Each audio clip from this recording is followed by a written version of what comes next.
안녕하세요, 여러분. 많이 그지 아다맛 모이 숨도 빼 장점을 숨도 레이 모이 동어 크니 1번 그저 통 카드로 달수 없는 것을 고르십시오. 솜 저를 아와이 달យើងមិន អាច ជិះ ដោយប្រើកាតចរាចរណ៍ណា 1번 지하철 រថភ្លើងក្រោមដី 2번 버스 ឡានក្រុង 3번 마을 버스 រថយន្តក្រុងតាមភូមិ 4번 기차 បាទរថភ្លើងណា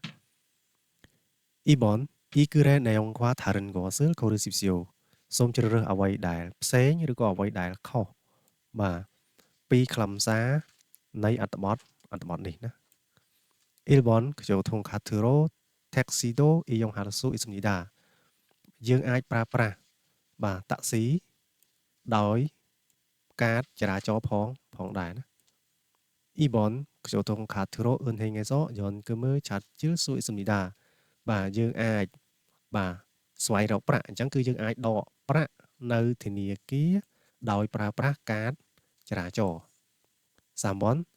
현금이 없어도 교통카드만 있으면 차를 탈 수 있습니다. ប្រសិនបើយើងប្រើប្រាស់កាតចរាចរណ៍ហ្នឹងគឺតម្លៃបាទធូរថ្លៃជាងយើងប្រើប្រាស់លុយសុទ្ធណាបាទអញ្ចឹងយើងមើលអត្ថបទទាំងអស់គ្នា 서울에서 버스나 지하철을 탈 때 교통카드를 사용하면 아주 편리합니다. បាទនៅទីក្រុងសេអ៊ូលប្រសិនបើយើងប្រើប្រាស់បាទកាតចរាចរណ៍នៅពេលដែលយើងជិះបាទឡានក្រុងឬក៏រថភ្លើងក្រោមដីហ្នឹងគឺវាមានភាពងាយស្រួលខ្លាំងណាស់ 현금이 없을 때도 교통카드를 이용해서 차를 탈 수 있습니다. បាទទោះបីជានៅពេលដែលយើងអត់មានលុយសុទ្ធក៏ដោយក៏យើងអាចបាទជិះបាទយានយន្តដោយប្រើប្រាស់បាទការចរាចរណ៍ 그리고 교통카드를 사용하면 버스나 지하철,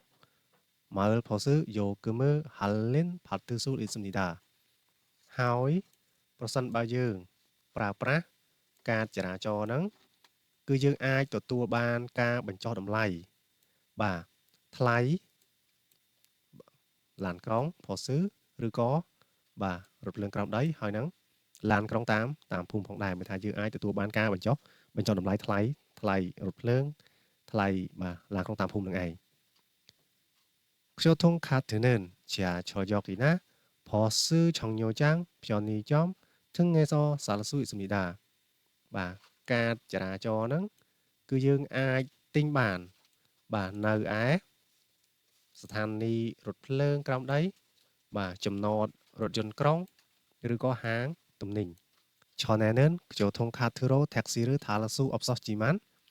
요즘은 택시에서도 교통카드로 요금을 낼 수 있어서 얼마나 편한지 모릅니다. បាទអញ្ចឹងកាលពីមុនហ្នឹងគឺយើងមិនអាចជិះបាទតាក់ស៊ីដោយប្រើកាតចរាចរណ៍បានទេក៏ប៉ុន្តែបច្ចុប្បន្នហ្នឹងគឺ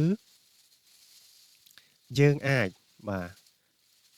ចេញលុយឬក៏បង់ថ្លៃណាតាមរយៈកាតចរាចរណ៍ហ្នឹងបានគឺពិតជាងាយស្រួលខ្លាំងណាស់ណាបាទអញ្ចឹងសូមឆ្លើយចម្លើយទាំងពីរទាំងអស់គ្នាតើលេខ1ចម្លើយលេខប៉ុន្មានហើយលេខ2ចម្លើយលេខប៉ុន្មានដែរ